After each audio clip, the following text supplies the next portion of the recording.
Bonjour à tous, j'espère que vous allez tous très bien. Aujourd'hui on va parler de sécurité en crypto-monnaie. Donc je vais vous présenter 3 méthodes qui vont vous permettre de sécuriser au mieux vos crypto-monnaies et éviter les problèmes de piratage qu'on rencontre trop souvent malheureusement sur beaucoup de wallets, notamment les attaques de type phishing qui sont lancées en masse par les hackers et qui peuvent vous siphonner vos wallets.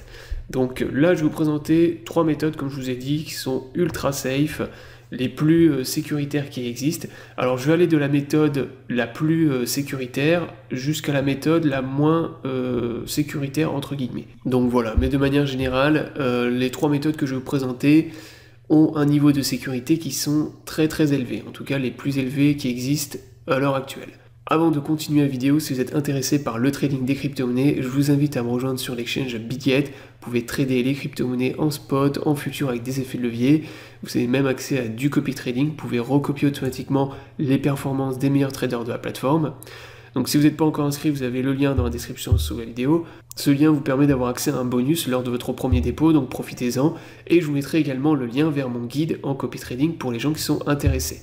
Alors déjà, dans un premier temps, avant de vous présenter les 3 méthodes, ce qu'il faut bien comprendre avec les wallets en crypto-monnaie, c'est que vous avez 2 grandes catégories de wallets. Vous avez les premières catégories, c'est les wallets avec stockage à chaud et le stockage à froid, notamment tout ce qui va être hardware wallet. Donc le stockage à chaud, c'est les wallets classiques, en gros tous les wallets que vous avez sur les exchanges, tous les wallets que vous avez sur Internet, ou en gros, ce sont des wallets qui sont connectés à Internet. Et vous avez le stockage à froid, là c'est du stockage hors ligne, donc ça va être tout ce qui est wallet avec, qui n'est pas directement connecté à Internet, et donc le piratage est rendu forcément beaucoup plus compliqué, voire quasiment impossible.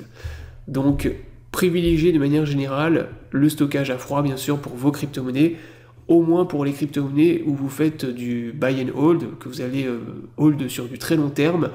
Ne les laissez pas par exemple sur des exchanges ou sur des wallets en ligne, puisque en fait il vaut mieux les stocker sur du hors ligne, là au moins vous êtes sûr que vous ne pourrez pas vous les faire pirater.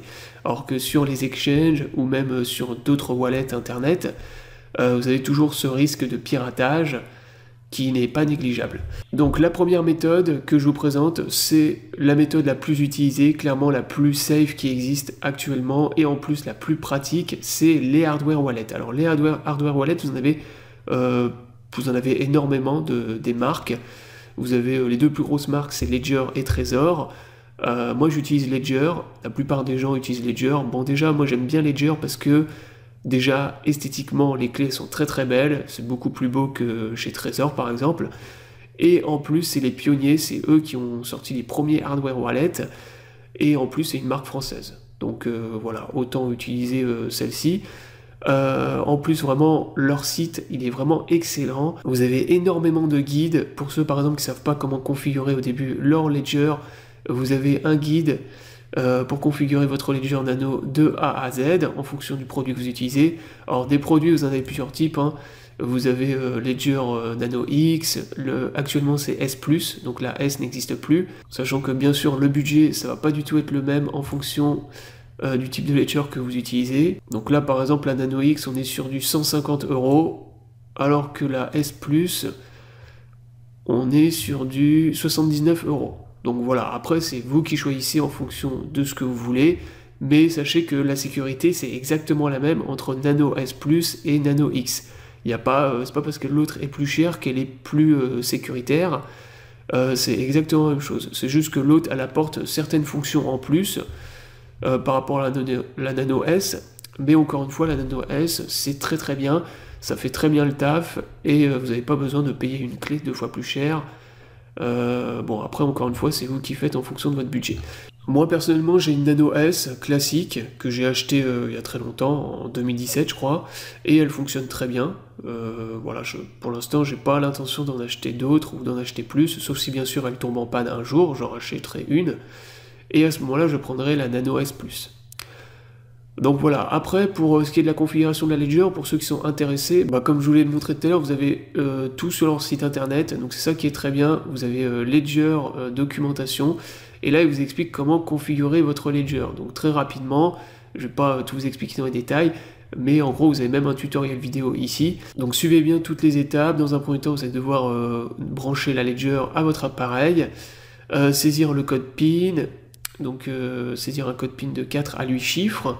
Donc choisissez directement 8 chiffres, bien sûr. Plus vous avez de chiffres, plus la sécurité est élevée. Donc vous choisissez votre code PIN, après votre phrase de récupération, donc ça va être l'étape la plus importante. Vous allez noter sur une feuille de papier vos 24 mots, qui est votre phrase de récupération, et ça, vous devez la garder en lieu sûr, et bien évidemment, vous ne devez la partager à personne, puisque si un jour quelqu'un récupère vos 24 mots, voilà, votre phrase de récupération, eh bien, il peut pirater, siphonner votre compte, il peut cloner la Ledger, et vous pirater toutes vos cryptos. Donc ça va être l'étape la plus importante, vraiment, récupération des 24 mots, suivez bien ce qu'ils vous disent. Vous avez une feuille cartonnée qui est livrée avec la Ledger, où vous allez pouvoir noter vos 24 mots, et bien évidemment, cachez-les et mettez-les en lieu sûr. Si jamais un jour vous perdez votre Ledger, ou que, par exemple, elle ne fonctionne plus, elle tombe en panne, eh bien les 24 mots, ça va être très important justement de les garder, puisque c'est ce qui va vous servir à cloner votre Ledger. Vous allez pouvoir en commander une nouvelle, et avec les 24 mots, vous allez pouvoir la cloner et retrouver l'accès à vos crypto-monnaies que vous aviez mis sur votre Ledger. Donc ça, c'était pour la première méthode, donc les Ledger avec stockage à froid. Donc encore une fois, c'est la méthode avec la sécurité ultime.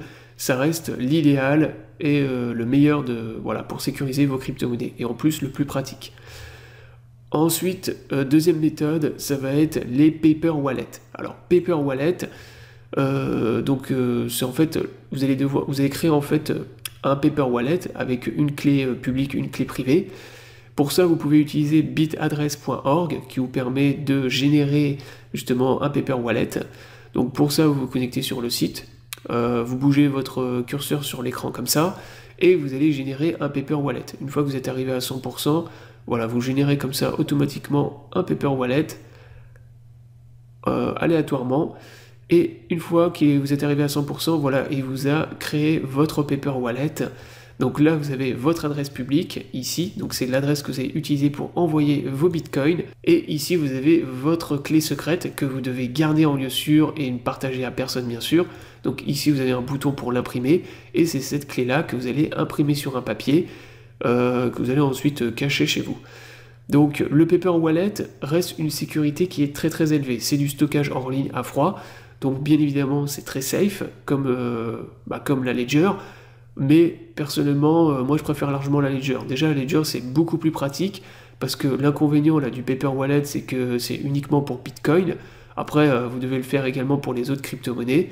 Donc si vous avez, je sais pas, 50 crypto-monnaies, un wallet avec 50 cryptos, vous allez devoir imprimer, stocker 50 bouts de papier chez vous.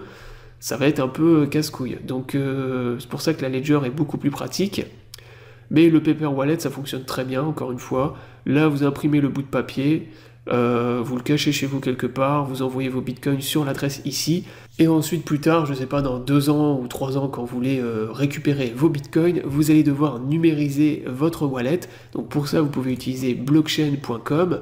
Vous allez créer un compte, vous allez aller dans Wallet sur blockchain.com, et ici, vous avez la possibilité de numériser le Paper Wallet pour ensuite récupérer vos fonds, et ensuite envoyer vos fonds vers un exchange par exemple, ou par exemple vous pouvez même sur blockchain.com, vous pouvez le swap vos bitcoins. Après c'est vous qui décidez. Donc bien évidemment, une fois que vous avez numérisé votre Paper Wallet, là c'est plus du stockage à froid, c'est du stockage en ligne, donc la sécurité n'est plus du tout la même. Donc c'est pour ça que après, une fois que par exemple vous avez revendu vos crypto-monnaies, si plus tard vous en rachetez ou que vous avez fait un swap sur blockchain.com, vous devez ensuite refaire un wallet, un Paper Wallet, pour renvoyer vos bitcoins dessus plus tard. Donc voilà, c'est beaucoup plus fastidieux, c'est beaucoup moins pratique que la Ledger, mais ça reste une sécurité qui est très très importante. Et l'inconvénient également par rapport au hardware wallet, le Paper Wallet, c'est que le papier, ça reste quand même un matériau qui est très fragile. Donc je sais pas, ça peut prendre l'eau, ça peut prendre le feu aussi. Après hardware wallet, vous me direz pareil, ça peut prendre le feu, mais l'avantage avec le hardware wallet, c'est que vous pouvez stocker par exemple vos 24 mots et le Ledger à des endroits différents. Mais bon, encore une fois, ça reste une excellente sécurité, c'est juste que pour moi c'est beaucoup moins pratique que Ledger. Ensuite, pour terminer, troisième méthode, ça va être les coffres-forts Coinbase. Donc ça, coffre-fort Coinbase, j'en avais déjà parlé dans mon tutoriel complet sur Coinbase, c'est une sécurité qui est très élevée. Alors déjà de base, les wallets sur Coinbase restent une sécurité qui est très importante, puisque Coinbase, ça s'est jamais fait pirater, ça existe depuis 2012, jamais aucun piratage, c'est l'exchange le plus safe qui existe à l'heure actuelle, avec Kraken. Et sur Coinbase, vous avez également la possibilité de créer des coffres-forts, et le coffre-fort, c'est du stockage hors ligne. Donc là, c'est ce qui vous explique ici, stockage hors ligne, donc 98% des devises numériques sont stockées totalement hors ligne, dans des coffres-forts physiques, dispersés géographiquement. Donc moi, au tout début, quand j'ai démarré dans les cryptos et que j'avais pas encore de hardware wallet, de ledger, moi je créais des coffres-forts sur Coinbase et je stockais pour ce que je holdais sur du très long terme, je stockais sur des coffres-forts Coinbase. Après, quand j'ai eu Ledger, bien sûr, j'ai tout envoyé sur mon Ledger, mais ça peut être une méthode intéressante pour les gens qui n'ont pas les moyens ou qui veulent pas investir dans un Ledger. Coffre-fort Coinbase, franchement, c'est super. Et le jour où, par exemple, Coinbase se fait pirater, ce qui est très très peu probable, mais si ça devait arriver un jour, eh bien, tout ce que vous avez stocké hors ligne, en théorie, ça ne peut pas se faire pirater. Notez quand même que pour les coffres-forts Coinbase, vous avez un retrait différé de 48 heures. Donc vous avez une période d'attente de 48 heures pour débloquer les fonds, donc ça prenez-le en compte. Je ne sais pas si par exemple vous avez besoin de revendre très rapidement vos crypto-monnaies qui sont dans votre coffre-fort, et ben vous ne pourrez pas le faire, vous devrez attendre 48 heures.